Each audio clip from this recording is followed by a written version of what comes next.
We came back over to the camp tonight. It's behind our compound. It's right behind our compound.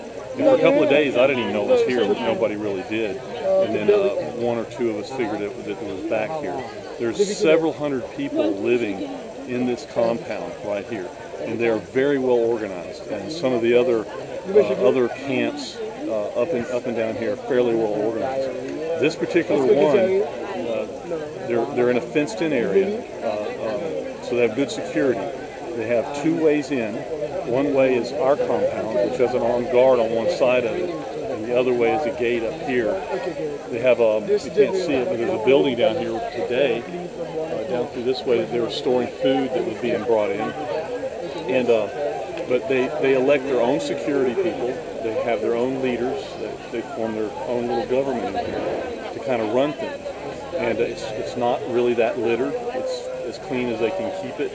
They take their tents down in the morning so they can move around a little more, and they put the tents back up in the evening so they have a protected place to sleep. But as you can see, as we move around here, there are really only a few tents and only a few tarps. Most of what you see here is blankets. It's just blankets. And this ground, this area up here, is going to become a complete mud bath if it rains here. Now, it doesn't rain here a lot, evidently, but if this country is unfortunate enough to have a storm, a big storm, like a hurricane, come in here while it's still like this, heck, even if it was just a regular run-of-the-mill couple of days rainstorm, it's going to be a quagmire here. Another consideration, another problem we have is that there's a lot of dealing with the waste.